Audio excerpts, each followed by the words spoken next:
wishes, it's Holly. Welcome to Dandelion Stitches. This is part 1 of the Q&A videos.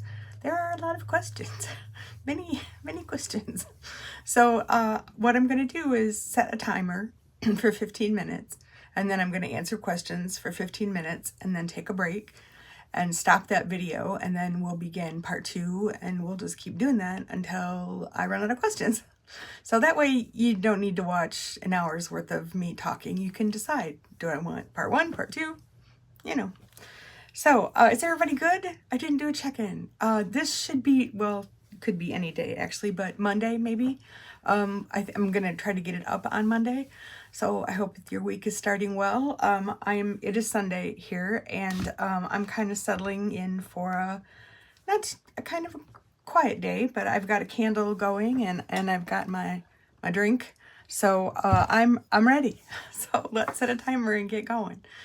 Alexa, set a 15-minute timer, please. 15 minutes, starting now. Little twinkly. So I'm gonna start with the Facebook group. I'm gonna get comfortable here.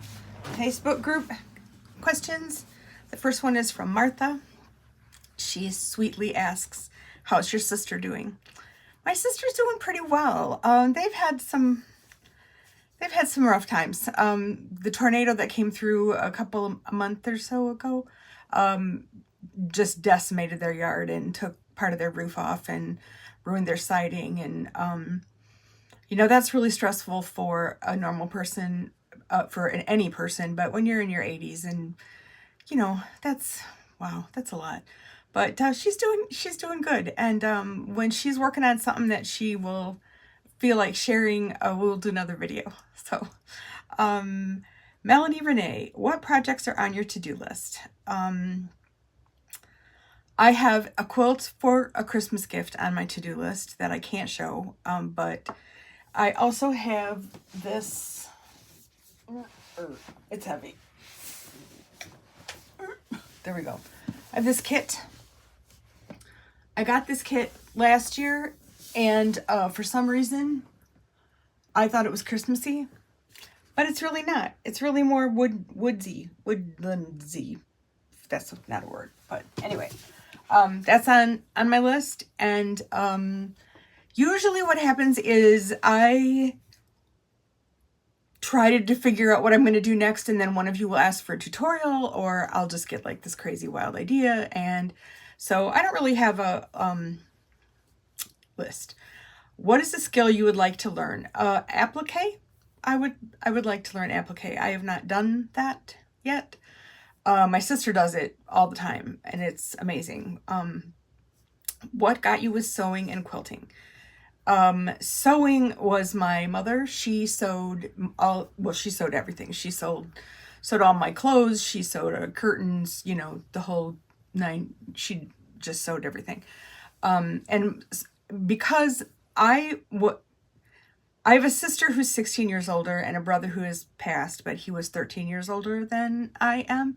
And so I was like an only. And while I was a very quiet, shy child, trying to keep a kid busy when we're up north or whatever, and there's not anything to do, she put me in front of that sewing machine, like, and I sewed doll stuff, and you know. Quilting was just a few years ago. My sister has quilted forever, but for some reason I felt like quilting was everything was like reproduction prints, and I went into a quilt store with my sister and saw really awesome, like super colorful, amazing, and decided I needed to do something with them. So what are your favorite fabrics that you're saving? I don't have any. I don't save fabric. I don't know. If I get it, I'm gonna use it. I did this when I first started knitting too. When I first started, I just bought fabric because it was pretty. Just, you know, oh, I'll just get a yard of that and a yard of this, and just because it's pretty. But now I usually have a plan, or at least a pattern in mind. So I buy, and then I put it all together and put it on the to-do shelf. There's over where I store my fabrics. There's like 2 shelves that are the to-do shelves that are quilts with fabric and patterns and like ready to just grab one. Drink time. I'm still clearing my throat.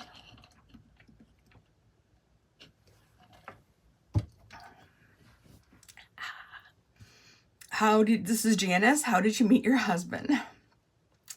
I always love those stories. Yeah. Let's see. I had been divorced from my kid's dad for a while, and a friend of mine grew up in the LA area. She grew up in Chatsworth, and she would go home to visit her parents, and she had connected with Tom on an AOL. They used to have like groups, and it was Los Angeles residents group, and he is really good with computers, and he would go help her folks with their computers. So she met him, and like right from the get-go, she contacted me and said, you got to meet this guy. You gotta. This is your guy. I got him. So she introduced us online, and we did, we made friends. We talked back and forth, and it was good. But, he was in Los Angeles, and I had not like laid eyes on him yet. So, excuse me. She was going to visit her parents and said, why don't you come with me? And so I did. And I met Tom.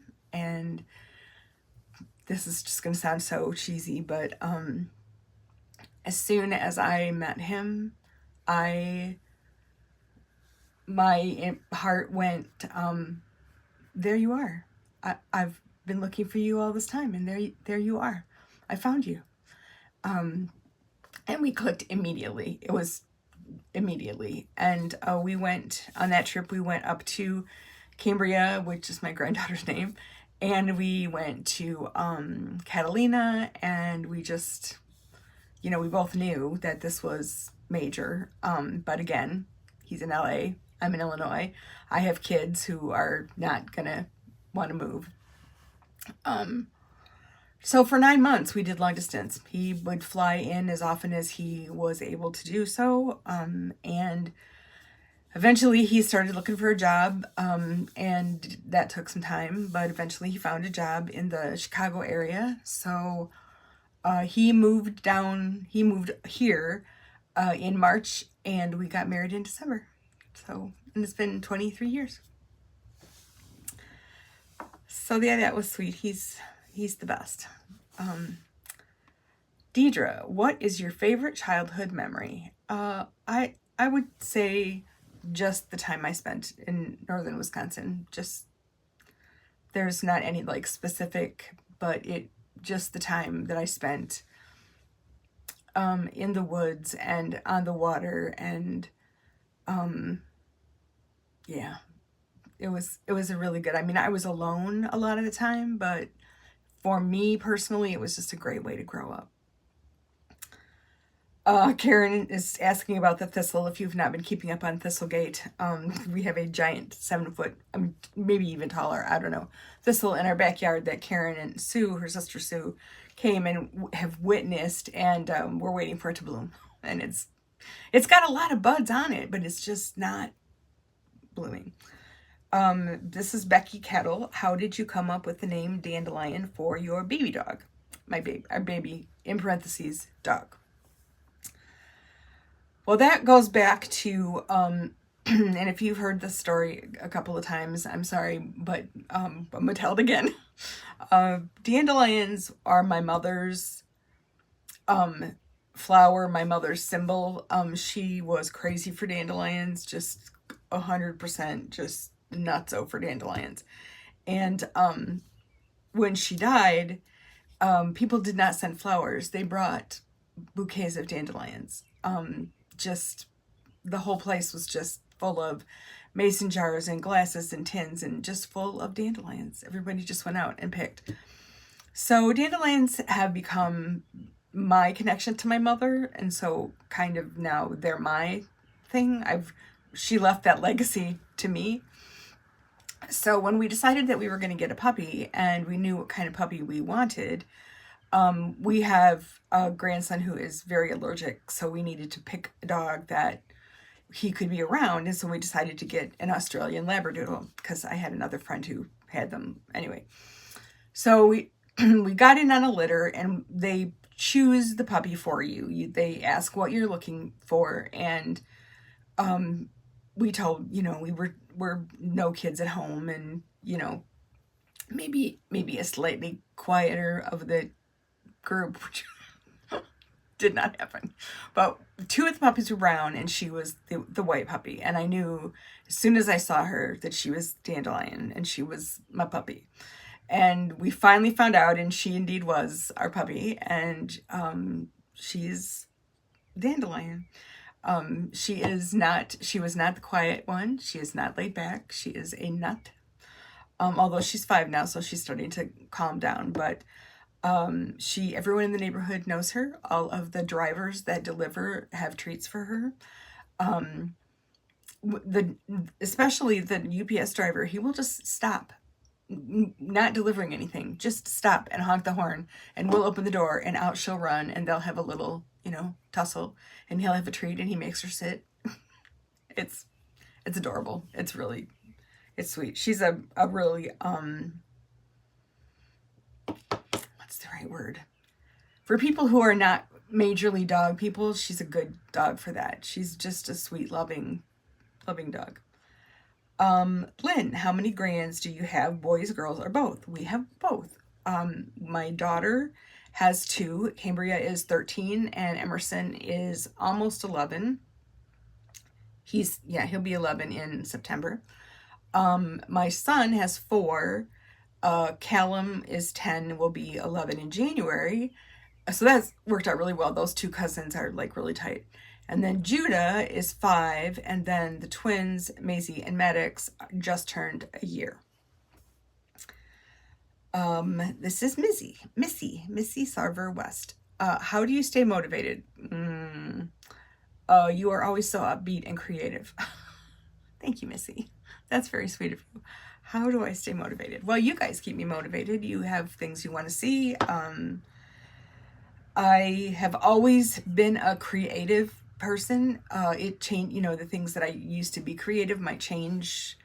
Although now that I have essential tremors and my hands shake, it limits. Quilting is kind of about it. But as far as being upbeat, I kind of choose that. I want to be happy, and I want to share happy. I want you to come to my channel and visit with me and know that what you're going to get is positivity and a smile, and hopefully the feeling that I'm just really happy to see you and really happy to have you. And I do think that kind of happiness is a choice sometimes. Sometimes you just gotta fake it till you make it, I guess. Barb Olson, do you have suggestions for someone who has lost their Sojo? Oh, I'm sorry, Barb. That's hard. My suggestion would be that you go to your sewing space or where you store your stuff and maybe start organizing or going through fabric and just kind of spending time with it, and maybe while you're there moving things around, and it'll spark a little something, and maybe it'll connect that little something in your brain back with your stuff. I go online to fabric companies like Free Spirit, Moda, whatever, and I look through their patterns, their free patterns, and their their fabric lines, and that just sort of gets my creative juices flowing. But you know what? If you're just not feeling it right now, it's okay. It's okay to not. It's like maybe you just need a little break. Maybe you just need to focus your intentions on something different, or just read a book, or it's okay. It's okay to feel how you feel. Pat, what is your arm tattoo? When did you get it and why? Any more? My arm tattoo is, it says as you wish. I got it about 14 years ago. A friend of mine, actually three of us went together to Madison and we all got tattoos. And I had always wanted a tattoo. I always wanted my nose pierced too. And it may still happen someday. But As You Wish. As You Wish is from The Princess Bride. Back when my kids were young, The Princess Bride was just, my daughter was especially just all about The Princess Bride. We watched that movie 9 gazillion times. And when, whoops, my time's going to be up. Come on, Alexa. Okay. When Wesley, Alexa, stop. When Wesley wants to say to Buttercup that he loves her without saying that I love you, he says to her, as you wish. So when I drop my kids off at school or someplace where it was embarrassing to say I love you, I would just say as you wish. And then when my husband came into the picture, he, on the nights when I couldn't sleep, which is pretty much every night, he would read the book to me. And so as you wish kind of became our thing also. So it's a love letter to my family. I do not have any more. That does not mean that I will not get more. It was not that bad. I mean, it doesn't feel great, but I would do it again. So that's the end of this 15 minutes. We're just gonna pick right up in part 2 where we left off, but be well, be safe, and I'll see you at part 2.